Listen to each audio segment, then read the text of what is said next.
Hello everyone. Today topic is density and molar mass of a gaseous substance. इनके बीच में क्या relationship होता है इसको थोड़ा समझते हैं, क्योंकि थोड़ी देर पहले हमने पिछले लास्ट लेक्चर में हमने जो पढ़ा था वो पढ़ा था PV इक्वल टू nRT। इसके बारे में हमने पढ़ा था। थोड़ा मैं इसको सही कर रहा हूँ, इस इक्वेशन को, इसको थोड़ा समझिए। मैं कह रहा हूँ n/v इसके नीचे ला रहा हूँ, तो क्या हो जाएगा, इक्वेशन बन के आ जाएगी P/RT। ठीक है ना, ये ऐसी इक्वेशन आ गई यहाँ पर से। मैंने इसको थोड़ा रीअरेंज कर दिया, क्योंकि मैं क्या रिलेशनशिप दिखाना चाह रहा हूँ, डेंसिटी एंड मोलर मास के बीच में बताना चाह रहा हूँ कि गैसेस सब्सटेंस के लिए क्या होता है। थोड़ा रीअरेंज कर दिया मैंने इसे। ठीक है, अब क्योंकि हम इसलिए रीअरेंज कर दिया हमने, थोड़ा मैं बताता हूँ क्यों ऐसा किया मैंने, क्योंकि हम डेंसिटी के फैक्टर में लाना चाह रहे हैं। तो यहाँ पर से जो एन है, एन को आप रिप्लेस करिए। आप एन को जानते हैं ना, एन क्या आपका number of mole, number of मतलब क्या होता है, given mass upon molar mass. तो आप जहां पर को आपका एन था वहां पर को क्या रखिए, m/m रख दीजिए। तो यहाँ पर को रखेंगे तो आएगा m/m। ठीक है ना, इसकी जगह रख दिया मैंने, क्या हो गया m/m, और क्या होगा इनटू क्या हो गया v इक्वल टू हो गया P/RT। बहुत ही जी। अब हम देखते हैं m/v आपका क्या होता है, ये डेंसिटी का फैक्टर है भाई। इसकी जगह क्या रखिए, d लिखिए। तो आप d लिखेंगे, इसकी जगह क्या आएगा d आ गया। d/m बचा हुआ, m/v आपका क्या था, ये आपका हो गया डेंसिटी। d/m इक्वल टू आ गया P/RT। बहुत इजी हो गया। अब हमने क्या ये रिलेशनशिप निकालना था, हमने डेंसिटी निकल आई हमारे सामने, मोलर मास हमारे सामने निकल आया है। अब हम उसको थोड़ा रीअरेंज कर दीजिए। मोलर मास के टर्म में दिखाए तो m इक्वल टू क्या आ जाएगा, m इक्वल टू आ जाएगा, ये यहाँ चला जाएगा, बोलेंगे ऐसे d/RT अपॉन क्या हो जाएगा, बोलिए P। ये इक्वेशन आपके आगे d/RT अपॉन P। ये रिलेशनशिप है आपका किसके बीच में, मोलर मास और डेंसिटी के बीच में, m equal to d/RT upon P। अगर कभी आपको मोलर मास दिया हो, डेंसिटी दी हो, तो आपको अगर फाइंड आउट करनी हो तो इजीली आप इस चीज़ों को फाइंड आउट कर सकते हैं। तो ये है मोलर मास और डेंसिटी के बीच में रिलेशनशिप है। ठीक है ना। अब हम जानेंगे किसके बारे में, हम जानेंगे Dalton law of partial pressure. अब पढ़ेंगे हम Dalton law of partial pressure, बहुत इंपॉर्टेंट लॉ है। इसको जॉन डाल्टन ने 1801 में ड्राइव किया था। ठीक है, ये है क्या, इसको समझ लेते हैं। The total pressure exerted by the mixture of non reactive gases equal to the sum of partial pressure of individual gases. बहुत ही सिंपल लैंग्वेज में आपको एक चीज में लिखा रहा हूँ पहले, P total equal to P1 plus P2 plus P3 dot dot dot dot dot. जरा मैं आपको इस चीज को पहले समझा दूं है कि मैंने क्या लिखा है।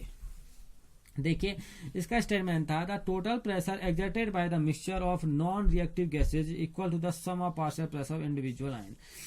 इसका मतलब है the pressure which these gases would exerted it they were enclose space. इसमें होता कि मैं आपको थोड़ा सा इसको समझा दूं। अगर आप क्या करेंगे, ये आया कैसे और ये है क्या, मैं आपको थोड़ा समझा दे रहा हूँ। अगर आपका क्या होगा, मैथमेटिकली अगर हम इस चीज को समझने की कोशिश करेंगे, तो अगर आप कांस्टेंट कुछ चीजें कांस्टेंट कर लीजिए आप। ठीक है ना, अगर आप कांस्टेंट आप टेम्परेचर और वॉल्यूम की वैल्यू आप क्या कर लेते हैं, कांस्टेंट कर लेते हैं। इसकी वैल्यू को, किसकी, टेम्परेचर और वॉल्यूम की वैल्यू को रेस्पेक्ट करते हैं, पूरी तरह से क्या कर लेते हैं, कांस्टेंट कर लेते हैं। तो जो क्या होंगी, आपने जितनी भी गैसें ली होंगी उन सब का जो पार्शियल प्रेशर होगा वो क्या होगा, पूरे यानी कि जितनी भी आपके P टोटल, जितनी भी गैसें एग्जर्ट कर रही होंगी उसके बराबर होगा। ये P टोटल का मतलब क्या है, total pressure exerted by the mixture total pressure कितना एक्सर्ट कर रहा है। ये P टोटल का मतलब क्या है, अगर मैं इसको बोलूंगा तो मैं क्या बोलूंगा, मैं बोलूंगा टोटल प्रेशर एक्सर्टेड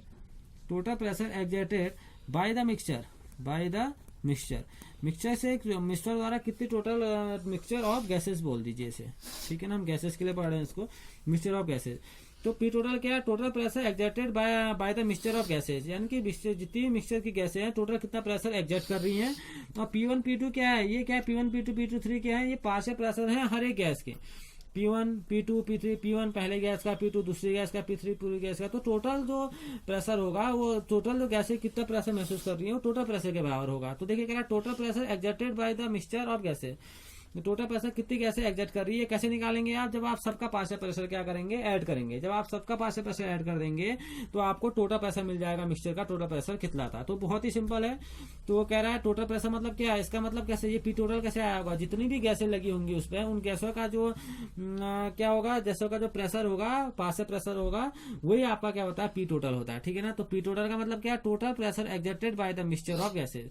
तो जितनी भी गैसें होंगी मिक्सचर की, जितनी भी, चाहे P से लेकर के P1 P2 चाहे आप 10 गैसें रख दीजिए या 20 रख दीजिए, उन सब पर जितना भी पास से प्रेशर लग रहा होगा वो किसके इक्वल होगा, P टोटल। अब P टोटल आपका क्या, मैंने आपको बताया कि टोटल कितने मिक्सचर है, मिक्सचर ऑफ गैसेस है, ठीक है ना। तो ये होता है आपका, इसे बोला Dalton law of partial pressure. ये कब होगा, जब आपने टेम्परेचर और वॉल्यूम क्या होगा, कांस्टेंट रखा होगा, तब ये चीजें निकल के सामने आएंगी। अब हम पढ़ेंगे partial pressure in terms of mole fraction. कहीं पर को माइंड में आएगा कि आपकी बुक में एक्वस टेंशन दिया गया है, तो उसको समझ लीजिएगा। जनरली जो गैसेज होती हैं वो वाटर से कलेक्ट की जाती है, उनमें मॉइस्चर होता है। अगर आपको प्रेशर निकालना होगा ड्राई गैस का, तो आपको उस मॉइस्चर को सब्सट्रैक्ट करना पड़ेगा, और उसी को बुलाया जाता है एक्वस टेंशन, ठीक है ना। जो प्रेशर एग्जर्ट करता है सैचुरेटेड वाटर, जो वेपर जो एग्जर्ट करती है जिस टेंशन को, उसे एक्वस टेंशन बोला जाता है। तो ये कोई बड़ी चीज नहीं है, क्योंकि जो जनरली जो गैसेज होती हैं वो मॉइस्चर में पाई जाती हैं। तो अगर आपको ड्राई गैसेस का निकालना है तो मॉइस्चर की वैल्यू को मैनेज करना पड़ेगा, उस मिक्सचर पर कितना प्रेशर एग्जर्ट कर रहा है उसको निकालने के लिए आपको एक्वस टेंशन को हटाना पड़ेगा, ठीक है ना। वो सिंपल सा टर्म है। अब हम पढ़ते हैं, अगर हम पार्शियल प्रेशर को किसके टर्म में निकालें, मोल फ्रैक्शन के टर्म में निकालें तो कैसे होगा। अब मैं इसको थोड़ा डेरिवेशन करके आपको बताऊं। Suppose at a temperature T and the gases enclosed vessel V। अगर आपको वॉल्यूम V दिया गया है और टेम्परेचर आपका क्या है T है, और पार्शियल प्रेशर क्या है आपके P1 P2 P3 रेस्पेक्टिवली हैं, तो यहाँ से अगर मेरे पास आइडियल गैस इक्वेशन है PV इक्वल टू, हम जानते हैं PV इक्वल टू क्या होती है, nRT होती है। थोड़ा इसको सही कर लेता हूँ। मैं पहली गैस के निकाला तो मैं बोल रहा हूँ P1 इक्वल टू क्या होगा, मैं बोल लेता हूँ N1RT अपॉन V। और सेकंड के लिए मुझे निकालना होगा तो मैं बोल लेता हूँ P2 इक्वल टू क्या आएगा, N2RT अपॉन V, ठीक है ना। ऐसे आप थर्ड के लिए निकाल देंगे। सपोज के लिए आपने थर्ड के लिए निकाल दिया P3, तो आप बोलेंगे N3RT अपॉन V, ठीक है ना। तो आपने या P1 निकाल लिया, P2 एक बार P3 निकाल लिया, क्योंकि हमने क्या निकालना, partial pressure. N1 N2 N3 आपके क्या है, ये क्या है आपके नंबर ऑफ मोल से हैं। नंबर ऑफ मोल से क्या है, गैसेस के क्या है, नंबर ऑफ मोल से हैं। अब P टोटल को हम जानते हैं, डाल्टन लॉ ने क्या बोला है, डाल्टन लॉ ने बोला है कि टोटल आप प्रेशर कैसे निकालेंगे, जब मिक्सचर का प्रेशर क्या करेंगे, ऐड करेंगे। तो P1 plus P2 plus P3 add कर दीजिए, तो क्या आएगा, P1 और P2 को रख दीजिए वैल्यू आप रखेंगे तो क्या आएगा, N1RT upon V plus N2RT upon V, बहुत ईजी है, प्लस N3RT अपॉन V, ठीक है ना। ये रखते चले गए, इसकी वैल्यू को यहाँ रखते चले गए, पुट कर दीजिए इस पर, इन तीनों की वैल्यू को रख दिया आपने, ठीक है। अब क्या आपको दिखा होगा इसमें RT upon V RT upon V RT upon V सब में है, तो RT अपॉन V को कॉमन ले लो, RT अपॉन V कॉमन ले लो, तो अंदर क्या बचा, N1 plus N2 plus N3, ये आ गया आपका, ठीक है। आपको दिख रहा होगा ये, क्योंकि और किसके बराबर दिखा रहे हैं, उसको दिखा रहे हैं P टोटल के इक्विवेलेंट दिखा रहे हैं कि उसी के बराबर है। तो आप क्या कर दीजिए, डिवाइड कर दीजिए, इक्वेशन को डिवाइड कर दीजिए, कह रहा है on dividing P1 by P total. अगर P1 को P टोटल से आप डिवाइड करते हैं, P1 से कर दीजिए, तो P1 अपॉन क्या हो जाएगा, P टोटल कर देंगे तो वैल्यू क्या हो जाएंगी, अपने आप ही उल्टी हो जाएंगी। तो वैल्यू को आप करेंगे तो कैसी वैल्यू हो जाएंगी, ये N1, आप इसको थोड़ा सही कर दीजिए, N1 अपॉन क्या होगा, N1 plus N2 plus N3 upon क्या, ये तो आपका ब्रैकेट के अंदर आ गया, और जो बाहर का रह गया हो गया RTV अपॉन क्या हो गया, ये RTV, ठीक है ना।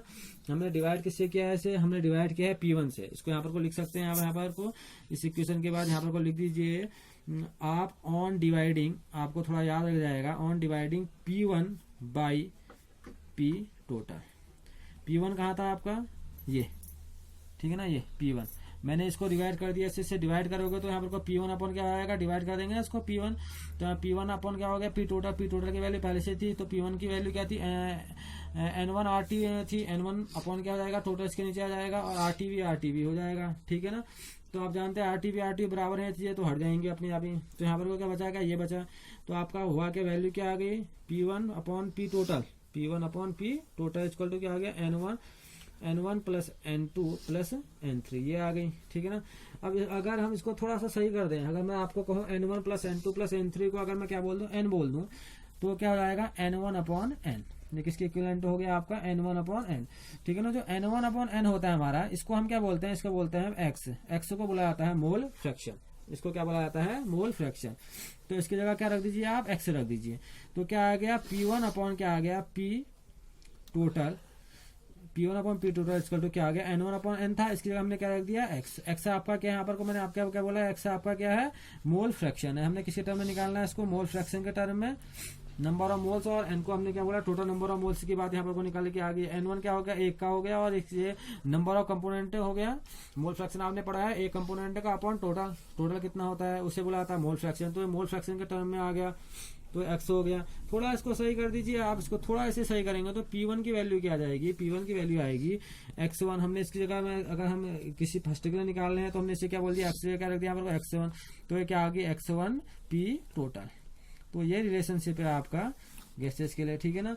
और अगर आप इसे पूरा सबके लिए अगर हम बोलेंगे इसको हम, तो यहाँ पर कोई एक टर्म निकाल दीजिए, आई बोल दीजिए, तो सभी को होगा पी आई इक्वल टू क्या हो जाएगा, XI P टोटल। तो ये रिलेशनशिप किसके बीच में हो गया, ये हो गया आपका partial pressure in terms of mole fraction. आपने मोल फ्रैक्शन के टर्म में किसको दिखा दिया, पार्शियल प्रेशर को दिखा दिया। बहुत ही इजी था। यहाँ पर को अगर कोई समझ में ना आया तो हमें को देख लीजिएगा, क्योंकि हम मोल फ्रैक्शन में क्या जानते हैं, किसी एक कंपोनेंट का हमें कंपोनेंट एक का निकालना है, कंपोनेंट एक अपॉन क्या होगा, टोटल। टोटल कितना होता है, टोटल कंपोनेंट। मोल फ्रैक्शन होता क्या है, मोल फ्रैक्शन एक्स का मतलब होता है कि आपने किसी एक कंपोनेंट का निकालना, माना मैंने एक कंपोनेंट का निकाला, तो एक कंपोनेंट का आपने मोल फ्रैक्शन निकालना अपॉन जितने भी कंपोनेंट उसमें दिए हैं, चाहे ए है, बी है, सी है, उन सब का क्या होता है, उन सब का जो एडिशन होता है वो मोल फ्रैक्शन के बराबर होता है। तो यहाँ पर को मोल फ्रैक्शन हो गया, ठीक है ना। तो ये हमने क्या पढ़ा, हमने पढ़ा partial pressure in terms of mole fraction. Okay, thank you.